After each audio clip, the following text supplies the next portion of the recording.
Sana nga ay makita ng Diyos. Kapag tinignan tayo ng Diyos, ang Diyos ay ngingiti.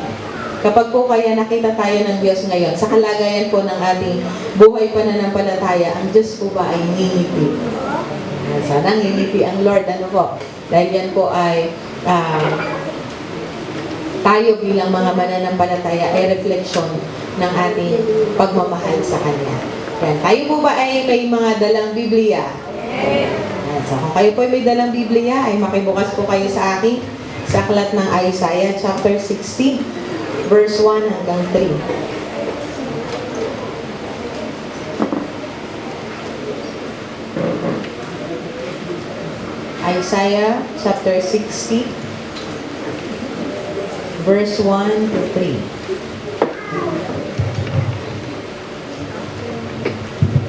3. Ganito po ang sinasabi: Bumangon ka, Jerusalem, at sumikat na tulad ng araw. Liliwanagan ka ng kaluwalhatian ni Yahweh. Mababalot ng kadiliman ang buong daigdig. Ngunit ikaw ay liliwanagan ni Yahweh, at mapupuspos ka ng kaniyang kaluwalhatian.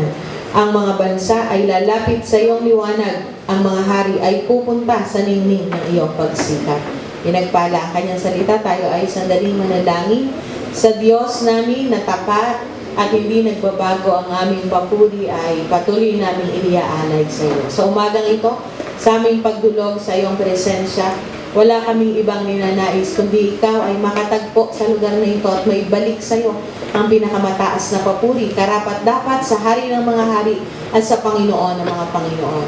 Kaya hindi ng mga salitang ito, Panginoon, alam namin, iyo pong pinagpala na sa aming buhay. Ito ay magbibigay liwanag at magbibigay sa amin ng kalakasan upang manatili kami nakatayo at laging nagtatagumpay.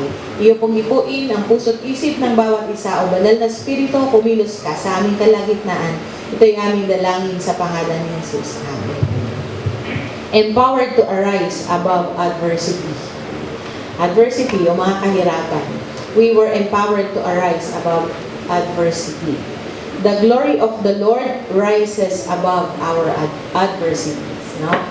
Ang kaluwalhatian ng Diyos ay sumasa atin. Amen po ba? No? Sapagkat ang Espiritu niya ay nasa atin. At napaka ganda po na isipin, napakasarap isipin na ang kaluwalhatian ng Diyos ay sumasa atin. Diba? Sa pagpupuri pa lang natin kanina, no? Di po ba? No?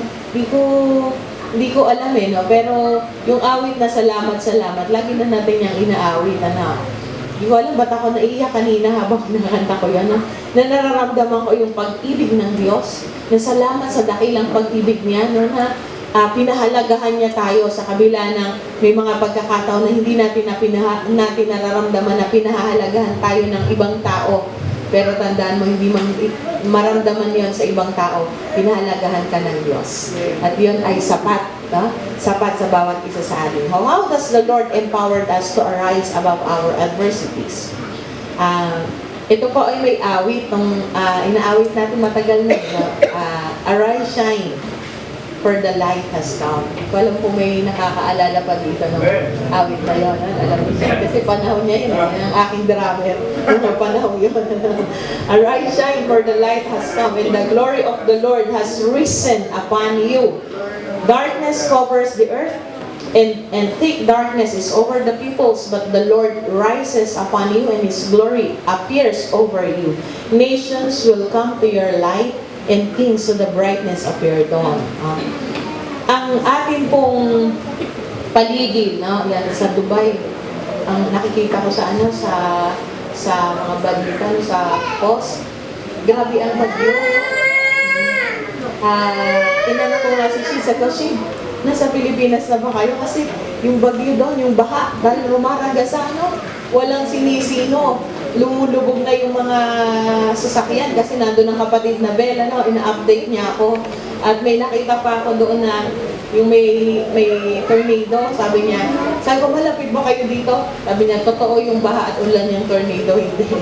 Dito, nakakagaan, kasi yung balita masyadong grabe. Grabe na nga yung sitwasyon, yung pinopost nila, mas grabe pa. Yung prayer sa Dubai, nasa ko nandito ngayon si Shig tsaka yung kanyang family. At salamat sa Diyos dahil the Lord rises them up above the storm. Diba? Nakauwi sila dito kasi kung inabot kayo ng bagyo na, hindi na mai-stranded kayo sa Dubai. Diba? No? Pero salamat sa pagkakataon na makasama sila ng kanilang pamilya at makasama natin sila dito sa Family of Faith. Totoo po yun. Ang Diyos nila sa Dubai, ang Diyos na inaawitan nila sa Dubai ay siya rin Diyos na narito at kasama natin kayo. Isang ating Diyos, kaya tayo ay magkakapatid sa pananampalataya. Wala tayo dapat denominational barriers kasi hindi naman itinatanong at hindi itatanong sa langit pag tayo dumating, anong denomination mo? Hindi, no? Kundi ang pagiging anak ng Diyos. Yan po ang mahalaga. So, kaya po, liliwanagan tayo ng Diyos sa umagang ito. Ano man po yung mga kahirapan, discomfort, mga hardship natin pong pinagdaraanan sa buhay, ang salita ng Diyos ay buhay. At ito ay magbibigay liwanag sa iyo, magpapalakas sa iyo, enough to arise above your adversities. No? Nako-cover, kahit saan po tayo pumunta ngayon, iba yung mga bagyong katulad noon, yung mga lindol, lagi na ho natin yung nadidinig, no? Nababalitaan. At yan ay talaga namang darating ngayong huling mga panahon. May mga tao na nagtatanong na, bakit inaalaw ng Diyos na mangyari ang mga bagay na ito kung siya ay mabuti? Ha? Bakit hinahayaan ng Diyos? Dapat hindi niya yun pinabayaang mangyari. May mga bagay na hindi natin kayang maunawa at hinahayaan ng Diyos na mangyari sa ating buhay upang makita natin na siya ang liwanag at siya ang pag-asa natin sa kabila ng mga bagay na ito na ating nararanasan.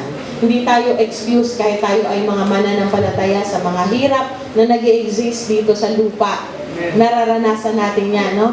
Pero tayo ay mapalad sapagkat mayroong Diyos na sumasama sa atin sa anumang pagkakataon ng ating buhay. At nawayan ay lagi nating makita, no? That He is our strength and He can empower us to arise above the adversity that we are in. So how does the Lord empower us to arise above our adversities? One, the glory of His presence shines upon us. The glory of His presence shines upon us. Binanggit po yan dito. Yung English version ng aking ginamit, no? Arise, shine, for your light has come, and the glory of the Lord rises upon you. Bumangon ka. Huwag tayong malugami. Huwag tayong magpakalunod doon sa ating pinagdaraanan. Ano? Dahil ang sabi ng Panginoon, tumayo ka. Tumayo ka dahil liliwanagan kita. Ang presensya ng Diyos ay ating safe haven, no? Sa gitna ng mga paghihirap na ating pinagdaraanan. Kaya may pag-asa. Hindi tayo laging malulugmok doon sa paghihirap na ating pinagdaraanan. Maaring sa kasalukuyan ay meron sa ating nakakaranas noon. Tandaan natin, ang sabi ng Lord, bumangon ka. Tumayo ka. Lumakad ka. Yun ang sinasabi ng Lord sa atin. Kasi kung tayo ay mananatili na pagmamasdan ang mga pahirap na pinagdadaanan natin sa ating buhay, malimit yan, yan ang nagiging dahilan para lumabo ang ating paningin sa salita ng Diyos. Pinalalabo niyan ang ating paningin sa pangako ng Diyos. At katulad ng iba, ay masasabi natin din na, may tatanong natin na, bakit inaalaw ng Diyos ang ganitong pangyayari? Bakit hinahayaan niya na mag-suffer ang mga anak niya? So, yun po yung mga nagiging katanungan kapag lumalabo na yung paningin natin. Kaya sabi ng Lord, bumangon ka. No? Diba kapag tayo ay bumabangon, nakadilat yung ating mata? Oh. Kapag tayo nakahiga, napipikit yan. Nakakatulog. Diba kapag tayo ay nakapikit, yung biglang mumulat malabo yung paningin. Ano? So, kailangan palinawin. Kaya, kapag bagong gising, alam ko, naranasan natin na yung tumititig na kaganyan, no? Yung titig na titig ka, no? Kasi nag-a-adjust yung lens ng iyong mata. So, ganun din. Kaya sinabi ng Lord, tayo ay bumangon, tayo ay tumayo. para magkaroon tayo ng malinaw na paningin. No? At nakatingin tayo sa Lord, nakatingin tayo sa Kanyang direksyon, nais ng Diyos na ipakita sa atin, ito ang daan, dito ka dapat dumaan, dito ka dapat lumakad. Kasi kung tayo mananatiling nakahiga, tayo ay pipikit, wala tayong makikita. Ang papasok sa isip natin ay yung mga hirap na ating binabata. No? Pero kung tayo ay babangon, tayo ay lalakad, makikita natin ang direksyon ng Diyos. That's why the Lord is asking us, He is telling us, arise, shine, for your light has come and the glory of the Lord rises upon you. No? Ganun niya po tayo pinalalakas, ganun niya po tayo ini-empower doon sa mga paghihirap na maaring nararanasan natin sa ating buhay. The presence of the Lord is our safe haven. No? Kaya doon tayo tatakbo sa presensya ng Diyos. And the glory of the Lord that rises upon His people gives us protection. Binibigyan tayo ng protection and deliverance. Yan yung presensya ng Diyos eh. Kaya po, tayo ay saan tatakbo? Sa presensya ng Diyos. Kapag tayo ay nakararanas ng mga paghihirap, no? Tatakbo tayo palapit sa Kanya at hindi palayo. Kaya hindi natin sasabihin, hindi mo na ako mag-church, ako ay may bigatin. Kapatid, mas lalo kang dapat pumunta sa church. Huwag mong i-detach yung sarili mo sa Diyos. Huwag mong i-detach yung sarili mo sa Kanyang presensya, sa Kanyang gagawin sa buhay mo. No? Kundi lalo tayong lumapit at bibigyan niya tayo ng kaliwanagan sa ating mga isipan. Then deliverance will come. No? Dahil hindi pinababayaan ng Diyos ang nagtitiwala sa Kanya. Amen po ba? Hindi ko nagpapabaya ang Diyos. Alam niyo po, ang Diyos natin ay buhay. Buhay siya. Kumikilos sa ating mga buhay. Kailangan lamang po nating kilalanin yung Kanyang presensya at yung Kanyang ginagawa sa ating buhay. Hindi tayo doon nagpo-focus sa ating mga pinagdaraanang mabibigat. No? Kundi nagpo-focus tayo, Lord, sa'yo ako titingin. No? Sa'yo ako titingin dahil alam mo kung ano ang iyong gagawin. So the light of the Lord will shine upon us. His glory will rise upon us. No? His presence shines upon us. It will lift us up above our adversities and we will rise up and never be defeated. No? Lilipad katulad sa agila.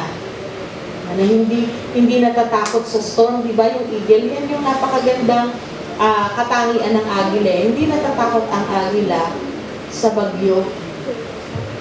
Kapag bumagyo, ang ibang mga ibon nagkukubli sa mga puno, nagtatago sa mga caves, sa kanilang mga pugat, sa mga kisame ng bahay. Na. Pero ang agila, lumilipad yan above the storm. Yun ang katangian. At tayo bilang mga mananampalataya, kagaya ng agila, lilipad tayo above the storm. At yun ay hindi sa sarili nating lakas, kundi sa gabay ng Santong Espiritu. Now let us recognize the presence of the Holy Spirit in our lives and let the Holy Spirit move in our lives. Kasi hindi natin yan makakaya at hindi natin yan magagawa kung tayo ay magtitiwala lamang ay sa ating mga sarili. Liliwanagan ka ng kaluwalhatian ni Yahweh. Liliwanagan niya tayo, magbabago ang ating isip. Tayo ay Kanyang palalakasin upang tayo ay makatayo. At yung Kanyang pag-ibig mahahayag sa ating buhay. At ang Kanyang katotohanan, mahahayag natin sa sanlibutan. Kaya masasabi natin, makapangyarihan ang Diyos ko. Di po ba? Kahit si David, nung nasa harap siya ni Goliath, no? Ano po ang nakita niya doon? Hindi yung laki ni Goliath kundi yung laki ng Diyos niya. No? Sabi, hindi maliit ang Diyos ko. No? Hindi maliit ang Diyos ko. So, ang nakita niya doon ay ang kalakihan ng Diyos niya na mas malaki pa sa Goliath na nasa harapan niya. No, hindi siya napatinag. Kaya kung hindi tayo matinag sana ng mga adversities, ng kahirapan na pinagdaraanan natin sa ating buhay, kundi nakatingin tayo sa Diyos at sasabihin din natin, hindi maliit ang Diyos ko. At yun ang pagbibigay niya ng kaliwanagan sa ating isip dahil nakikita natin na higit na malaki ang Diyos kaysa paghihirap na ating pinagdaraanan. No? Pangalawa, He empowered us as beacons of hope. Pinalalakas na tayo bilang mga beacon, yung sulog. No? Tayo, sulog. Tayo ay nagtataglay ng liwanag, ng kapayapaan, ng pag-asa mula sa Diyos. No? Darkness covers the earth and thick darkness is over the peoples. But the Lord rises upon you and His glory appears over you. No? Darkness, sabi po dun sa English version, ang kadiliman ay bumalot, no, sa sandaigdigan. No? Mababalot ng kadiliman ng buong daigdig, ngunit ikaw ay liliwanagan ni Yahweh at mapupuspos ka ng kaniyang kaluwalhatian. Ha? Kita niyo po? Tayo ba ay excuse dun sa darkness? Hindi. Nandun tayo sa darkness. Pero ang sabi po dito, ikaw ay liliwanagan ni Yahweh. Liliwanagan ka ni Yahweh. Sisindihan ka ng Diyos. Kung ang nakikita mo na ngayon ay puro dilim, umiiyak ka na sa dilim, nahihirapan ka sa dilim, at doon sa dilim nagtatago ka kasi ayaw mo na makita kanila sa iyong paghihirap. Sisindihan ka ng Diyos. Yung pakiramdam na parang nauupos ka na sa hirap na iyong pinagdaraanan, na hindi mo na kayang magpatuloy pa, sisindihan ka ng Diyos. Kumapit ka lang sa Kanya to radiate His love and His truth. Ang Kanyang compassion, yung Kanyang hope, yung Kanyang peace, magra-radiate yan sa ating buhay. Sinasabi natin, makapangyarihan ng Diyos. Naniniwala ba kayo? Sinasabi niyo yun? Yan, sinasabi natin yun, di po ba? Pero mas maganda kung nasasabi natin yun sa gitna ng ating kahirapan na makapangyarihan ng Diyos. Ha? So, yun ay nagiging beacon of hope ka. Kasi, sinasabi mo and you are declaring in your life that no matter how dark your world is right now, ha? The glory of the Lord shines over me and I am His beacon of hope. Kaya yung pinagdaraanan mo, yung magiging testimony ng buhay mo. No? Magiging patotoo yan na, eto, sinindahan ako ng Diyos. Ako ngayon ay nagliliwanag, hindi upang tayo ay magdilim. Sinindihan ka ng Diyos, hindi upang ikaw ay magpaandap-andap, kundi magliwanag. Liwiliwanag, at patuloy na nagliliwanag. So, paano natin ipinapakita sa ating buhay that we are beacon of hope? Ng pag-asa. Kung ang nararamdaman natin sa ating sarili, nawawalan tayo ng pag-asa. Di ba? Tayo lagi ay may pag-asa sa ating Diyos. Sinindihan tayo ng Diyos para magkaroon tayo ng liwanag at liwanagan din natin ang iba. Kaya sa gitna ng adversities, it is only by His grace that we can stand during adversities in life. Ang biyaya ng Diyos, tayo ay titindig, tayo ay tatayo dahil sa biyaya ng Diyos. Huwag mo nating hayaan ng mga pinagdaanan natin, ng mga hirap, ang kabiguan sa buhay, ang kabiguan sa pag-ibig, ano pa, ang kabiguan sa paghahanap ng trabaho, lagi hindi ka matanggap sa trabaho, ay maging hadlang para tayo ay magpatuloy sa Diyos. Yung mga hindi magagandang salita na ating naririnig, huwag nating hayaan yan na padilimin yung liwanag na mayroon tayo, kundi lalo tayo magliwanag. Bakit kasi ang tumawag sa atin ay ang Diyos? At magliliwanag tayo para sa Kanya. Amen po ba? Amen. Magliliwanag tayo para sa Kanya. So, walang dahilan para mawalan tayo ng pag-asa kung ang pag-asa natin ay nasa Diyos. Bakit? Kasi ang Diyos natin ay nananatili. Ay ang pag-asa natin ay mananatili. At tayo ay tatayo bilang liwanag ng dalaay pag-asa sa mundo na nawawala na ng pag-asa. No? Tayo yun. We are God's beacon of hope. So, huwag natin hayaan yun. No? Yung mga paghihirap na yan. No? Na tayo ay nahihirapan, ang ating dinidilit, ang Lord. Diba? Nagre-resign tayo sa Lord. Ang i-delete natin yung ating yung ating negativity, no? Yun ang dapat i-delete Ang i-delete natin yung ating fear. Ang i-delete natin yung mga sakit. No, hindi yung Lord, hindi na muna ako maglilingkod kasi ang bilis na, ba't kaya ganun ang tao, no? Kapag may paghihirap na pinagdadaanan, ang inaalis sa buhay si Lord. No? Pag tayo nahihirapan, umaalis tayo sa ministry. Bakit naalis sa ministry? Tapos kung kalilipat, kapag umalis sa kalilipat, di lalo ka nagpo-focus dun sa hirap. At lalo tayong mahihirapan. No? The more na nahihirapan tayo, the more nalalapit tayo sa Diyos at kakapit tayo sa Kanya. No? Linaw yung ating mata. At alam niyo, yung adversity na mayroon tayo ay gamitin natin para i-fuel up tayo sa ating paglilingkod sa Diyos. No? I-take natin yan positively, hindi negatively. No? Active na active sa church. Nabigo sa pag-ibig, lay low. Tigil-tigil tayo dyan sa ganyang ganyang trabaho. No? No? Pag naglaylo ka, hindi mo makikita ang the best na bibigay sa'yo ng Lord. Lumapit ka sa Kanya. Lord, hindi pala siya yung the best na bibigay mo. Sa akin ang the best pa kaysa sa Kanya. Diba? Ganun. Ganyan sa Tibari, tsaka si Kuya Ome. Si Kuya Rashido, diba? Yes! Mga kapatid natin na yan, madami tayo dito. No? Kaya huwag tayong titigil. No? Alam mo buhay ng mga yan. Alam ko naging love life ng mga yan. No? Pero kita ninyo, ang Lord nagbigay. Sila ba tumigil? Hindi. Naglaylo sila? Hindi. Hindi mo yung makikita mga yan, absent doon sa church, wala sa church kasi nabigo sa pag-ibig. Yung mga yan, go pa rin yan. No. So, binigyan ng Lord sa kanyang tamang panahon ang tamang tao para sa kanila. No? Kaya tayo man ay nasasaktan, bigyan natin yan sa Lord. No? At ang Lord ang magbibigay ng the best para sa atin. Sana, gamitin natin yung ating adversity to fuel us up, to rise up, no, para sa ating Diyos.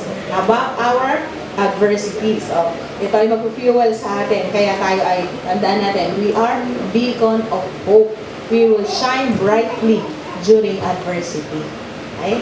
Shine brightly during adversity. Pangatlo, by making us instruments of His transformative power. By making us instruments of His transformative power. So, transformative, nagbabago. Binabago ng kanyang kapangyarihan. Sabi dito sa verse 3, ang mga bansa ay lalapit sa iyong liwanag. No? Lalapit sa iyong liwanag. Ang mga hari ay pupunta sa ningning ng iyong pagsikat. Diba? Ang mga hari, ang mga bansa. So, these are authorities. No? Authorities. There is no higher authorities other than the authority of our Lord Jesus Christ. No? Wala. Ang Panginoong Jesus, siya lamang po. Alam po natin lahat dito yung pana, no? Yung bow, yung arrow. Para tumalsik yung arrow. Hinahanap yan patalikod. Nakita na ba kayo ang hanap pauna? Hindi, di ba? So, at ini-aim yan sa harapan, hindi sa likuran, di ba? No, i-aim yung arrow sa harapan. Hahanapin ngayon yan, balikod. At kapag naasinta na sa tamang pagtudla, bibitawan yan at para yan ay makapunta doon sa yung goal. Diba? Ganon din. Kung minsan hinahanap tayo ng Diyos, yung ating buhay, hinahanap niya tayo because He is aiming us to something better. tayo ay dinadala niya doon sa mas makabubuti sa atin. Kaya kung hinahanap ng Diyos, nasa panahon ka ng paghahanap ng Diyos ngayon sa buhay mo, kapatid, trust the process. Trust the process. He is preparing and aiming you to a better blessing that awaits you. Hinahanap ka niya doon sa inihanda ng Diyos na pinakamabuti para sa iyo. Kung minsan ang inaakala natin mabuti para sa atin ay hindi pa yun ang the best. And God wants us to give the best. Kaya yung mga kahirapan na dinadanas natin sa ating buhay, isipin natin na yan ay paghanap sa atin ng Diyos. Dahil pagkatapos niyan, makikita natin ang buong detalye ng purpose ng Diyos sa ating buhay. Bakit yun nangyari? Kaya pala, salamat na lang sa Lord. Salamat na lang, hindi ako umuna sa Lord. Salamat na lamang, nakinig ako sa Kanya. Salamat na lamang, hindi ako umalis sa Kanya. Diba? Nakakita ba kayo ng gano'n? Yung pag hinanat yung pana nagwawala. Hindi, diba? Naka-steady yun. No? Steady. Pag hinanat yan, hanat. Pag bitaw noon, papunta yun sa kanyang goal. At makukuha yung goal. Diba? So, ganun tayo. Nais ng Diyos sa buhay mo ay ang pinakamainam. Ang blessing, no? Makikita mo at ma-amaze ka sa plano ng Diyos kung paano yun magaganap sa buhay mo. Maari ngayon, kapatid, ikaw ay nasasaktan. Ikaw ay nahihirapan. Pero ibigay mo yan sa Diyos. No? And let God heal your pain. Let God move in your life. Ano mang paghanap ang ginagawa ng Diyos sa buhay mo, hayaan mo siya dahil ang Diyos ay hindi nagkakamali sa ginagawa niya sa buhay mo. Sa Kanya ay walang aksidente. No? Be steadfast, trust in Him, and see how the people around you will know Jesus and will see Jesus in you. Yun yung makita sa atin. No?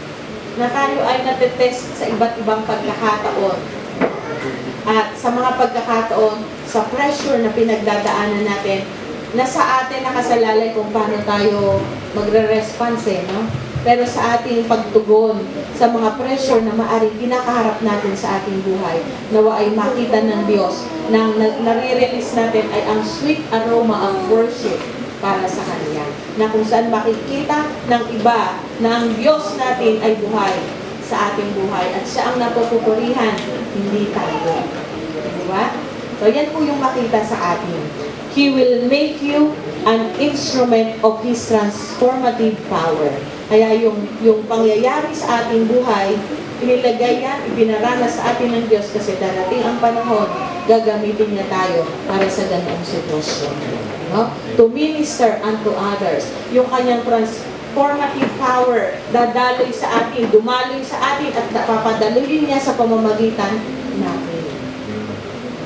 Di po ba? Ako ay ayoko baga kasi sabihin yung widow, no? Pag ako ay napirma, iniisip ko sa ilalagay ko. Kaya lang yun yung totoo no? Inisip ko, nagpagpa ang aga. At doon ko rin naisip nito habang tumatagal, nais ng Lord na mag-minister ako sa mga kaparehas ko ang halagayan. So ilang classmate ko na ang napuntahan ko, no? Na naging kaparehas ng aking sitwasyon. At doon ko nare-realize na ito yung purpose ng Diyos. Kasi ito sasabihin ko sa inyo talaga, walang nakakaintindi sa isang balo maliban sa isa ring balo. Kaya kung yung sasabihin sa balo na huwag kang umiyak, ang tagal na. Hindi yung nakaka-comfort, no? Hindi yung nakaka-comfort, no? Dito po, ang dami na rin balo. Doon sa compound nga namin nakakita yung mga balo. Umpisa mo sa simula, doon sa kauna-unahang bahay, hanggang doon sa paaplaya, ang dami naming balo. Ayan, sa Tenya, ayan, sa Tilinda, si Ati Puring, si Ma'am Nelly, di ba? Mga ba, si Ati Edna, kami ni Nanay, dalawa sa amin. May tuluyang sa compound namin na yun. Tingnan nyo, si Ati Carmen, si Ati Cora, si Ati Lo, mga balo doon. Kaya yung tawag doon, balo street. Balo street na. Wala, hindi na ako no? Balo street na. Yan. Kasi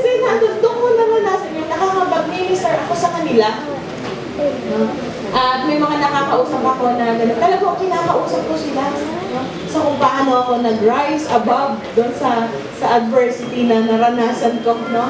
Ay, yun ay aking ibinigay din sa kanila, no? Nabigay sa lahat ay ang pagsama ng Diyos, no? Yun ang nagkakaintindihan na kahit nasabi nila, nalulungkot ako sa iyong sa pagkawala ng iyong asawa, no? Pero hindi mo eksaktong naiintindihan yung pain na nararanasan mo. Sinanay nga po, kinausap ko nung isang beses, sabi ko, lungkot ako kasi nga po, malapit na nung April 7, yung death ni Pastor, no? Sinubo ako, nalungkot talaga ako. No, sabi ko kay nanay, madaling araw, Nay, makakausap ba kayo ng matino? Kasi di ba may dementia kasi nanay, magi nagigiling, Nay, makakausap ba kayo ng matino? So, nararamdaman nyo ba yung nararamdaman ko? Kasi parang mali ba ako na nararamdaman ko ito? Ako lang ba yung ganito? No? Kasi pareho kaming balo, kaya maiintindihan niya ako. Ayun. So, ganun yung pakiramdam. At ganun din, ano po? Tayo ay dinala ng Diyos sa paghihirap na maaaring mayroon tayo ngayon. Isipin mo, ang positibong dahilan nito. Dahil maaaring may itinuturo sa iyo ang Diyos, merong kahinaan ka na ikaw ay pinapalakas niya ngayon, no? And you will receive His transformative power.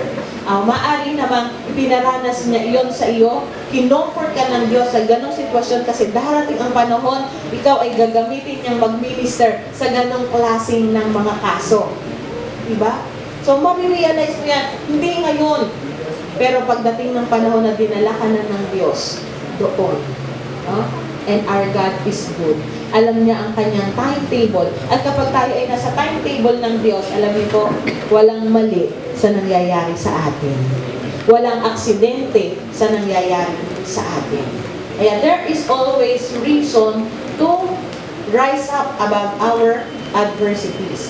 Because our God is with us and He promised to be with us and He will empower us to rise up, no? To rise up. Huwag tayong mananatiling naglulugami. Huwag tayong mananatili na nagmumukmok dahil lang sabi po dito, magniningning, no? Pupunta sa ningning ng iyong pagsikat, magniningning ang Diyos sa ating buhay. No? At kapag nagningning ang Diyos sa ating buhay, makikita yan ng mga tao sa ating paligid at ang Diyos ang mabibigyan ng kaluluwa. So nawa po sa buhay natin, ang Diyos ay laging makita. No?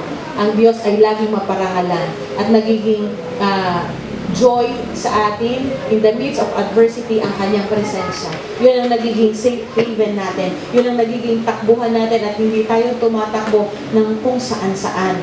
At sa panahon na yon, ang Diyos ay bibigyan kanya ng lakas upang ikaw ay magliwanag at ang liwanag na yon hindi mamamatay kung ang Diyos ang siyang nagbibigay doon ng buhay.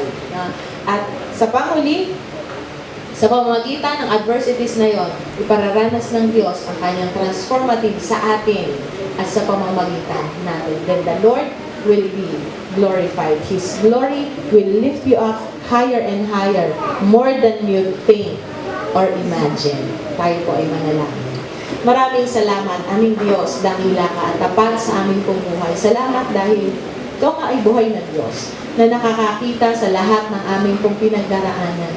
Salamat po, Panginoon, dahil kami ay iyong pinuturuan. Maari pong sa mga kapatid na nakakaranas ngayon ng hirap sa kanilang buhay at hindi naunawaan ang mga kaganapan sa kanilang buhay, hindi namin kailangang maunawaan ito agad.